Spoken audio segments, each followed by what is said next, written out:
Hello and welcome. My name is Mark. This is Riffle Shuffle and Roll, and today I'm bringing you my very first Kickstarter preview. The game? Bridge City Poker from the Portland Game Collective. If it's your first time visiting the channel, be sure to hit subscribe and the bell so you're notified about new games every week. Bridge City Poker is a hand-shedding climbing game, and what that means is each player is trying to get rid of all the cards from their hand. But to do that, they must play melds to the trick. If a player is unable to match or play a meld that is higher than those already played in the trick, their turn is skipped and they'll have to be penalized with more cards at the end of each trick. Now, what separates this from other climbing hand-shedding games? It is the power cards. So Bridge City Poker comes with 27 power cards that will give players special abilities in exchange for a few penalty points at the end of the round. With all that said, let's go ahead and dive in and take a look at Bridge City Poker. Out of the box, you will receive an instruction manual, a 60 card deck, 27 power cards, and 2 player reference cards. The deck is 60 cards and it has 4 suits. Each suit is represented by a bridge from the Portland area. So we have Tillicum Crossing, St. John's Bridge, Hawthorne Bridge, and Fremont Bridge. Each suit has cards ranked 0 low up through 14 high. There are 27 power cards included with the game, but you will only use 5 at a time per game. There are 5 recommended starter cards to use for your first game, and they are marked with a star on the card. There are 2 power cards that can only be used when playing with teams, and they are marked with the 2 dots connected by a line. Each power card has an icon that represents its ability, a point value, and an icon that tells the player how that card can be played. The player reference cards very clearly tell you what you need to do on your turn. So on your turn, you will either play a meld, play a power card, discard power cards, or pass. It gives you a reminder of what the symbols on the card mean. So if you want to play a power card, you can either play it alone, play it with a meld, or play it only if you have the lead. On the back side of the card, it tells you all of the types of melds that you can play to the trick. That's everything that's inside the box. Let's go ahead and look at how to set up the game. You will use the full deck for a 4-player game. That's all 60 cards. The deck becomes shortened as the player count reduces. You'll also need to set aside the 5 power cards that you're going to use for the game. Pick the ones you want to use, preferably the starter cards if it's your first game, and then you will first shuffle these into the deck. In a 4-player game, each player receives 7 cards. The rest of the deck is placed to the side and it will be used as a draw pile during the game. Before we see the game in action, we need to understand how the tricks work. In this game, players are trying to get rid of all the cards from their hand. And to do that, they are playing their cards to the trick. Now, the player who goes first gets to decide how the trick is going to go. They can decide what meld each player is going to have to play in order to stay in the trick. Now, there are multiple types of melds that could possibly be played. The first is just called a single. If a player plays a single to the trick, then everyone else must also play a single card that is of equal value or higher. Next is a pair. So if this were led to the trick, then every other player would need to either play a pair of 8s or a pair that is higher ranked. There is also a triple. Again, we have 3 8s, so the next player would need to play a triple of 9s or a triple of 8s using wilds. Next on the ranking would be a full house. That is 3 of one rank and 2 of another. Next, we have runs.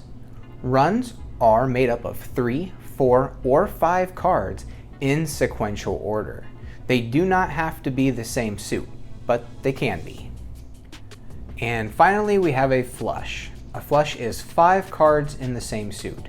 They do not have to be in sequential order. It can be any 5 cards as long as they are in the same suit. Now that you understand how melds work, let's get into gameplay. A 4-player game will be played over 4 rounds. Each round consists of a series of tricks. The player seated left of the dealer will go first and lead the first trick. We'll play that the dealer is here at the bottom of the screen, so the player at the left will lead the first trick. So here the player is going to lead the first trick with a single, and they are going to throw out a single 13. Play passes to the left. The next player must play a single 13 or 14. So in this case, they do have a single 13. They're going to throw out to the trick. Play passes to the left. This player also has a single 13, so they're able to match the value, and play passes left again. This player here at the bottom does not have a 13 or higher to play to the trick, so they must pass. So in this trick, all 3 players have played the same ranking card. In the case of a tie for highest card, whoever played the highest card last wins the trick. So in this case, player 3 wins the trick. Cards from the trick are discarded. The players who lose the trick must draw 1 card. Any players who passed must draw 2. The trick winner would lead the next trick. And play would continue like that from there on out. Players are trying to play their cards to the trick, they're trying to empty their hands, and they're trying to be the first one to get rid of all their cards. Now let's take a look real quick at an example of what else you can do with these power cards. Here the trick winner from the previous trick now leads with a run. They have a 7, 8, and they choose to use the wild power card as a 9. Now any player who wants to participate in the trick will need to play a run of 3 cards of equal or higher value. So that means a 7, 8, 9, or 8, 9, 10, 10, 11, 12, 9, 10, 11, anything of equal or higher value than these 3 cards. Once this trick is over, the player will grab the power card and keep it face up in front of them. And that's going to cost them some penalty points at the end of the round. Anytime a power card is used, it will cost penalty points, and the player will need to retrieve it from the trick once the trick is complete. The player here at the bottom of the screen has an 8, 9, 10 that they can play to the trick.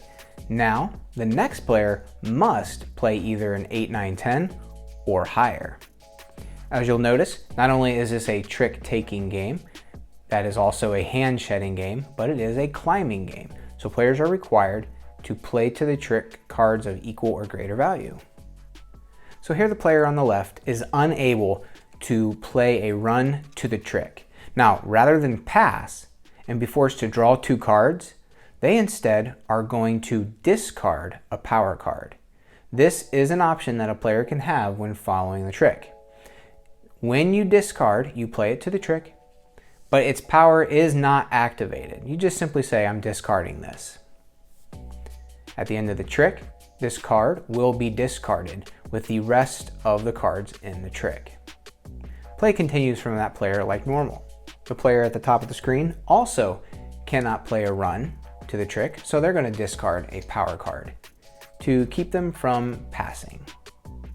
Now this trick is done, it's time to resolve it. This run of 8, 9, 10 wins the trick. So these cards are discarded. And the played power card, this wild, that was used, goes back to the player and it's kept face up near them. Their cards are discarded. And then the 2 power cards that were discarded are removed from the game as well. In this case, everybody will only be drawing 1 card. Nobody needs to draw 2. All right, you have seen the basics of gameplay. Now, play like that is going to continue until the end of the round. There are two ways for a round to end. First, if a player manages to get rid of all the cards in their hand, that ends the round. The other way for a round to end is if the draw pile runs out of cards, or if there are not enough cards for each player to draw. So even if there are just a few cards left, but the players at the table are unable to make a complete draw phase, the round ends, those cards are simply discarded off to the side. So for this example, let's just say the player here at the bottom of the screen has emptied their hand. The player that empties their hand or sheds out automatically receives -5 points from their score. That's good. You want to have a low score. If the player had any power cards, they would add their penalty points for them. In this case, the player has none, so their score is -5. Now, for the rest of the players, the first thing they get to do is burn a bridge. They can choose one suit and then discard all the cards in that suit from their hand. They will not be counted for scoring.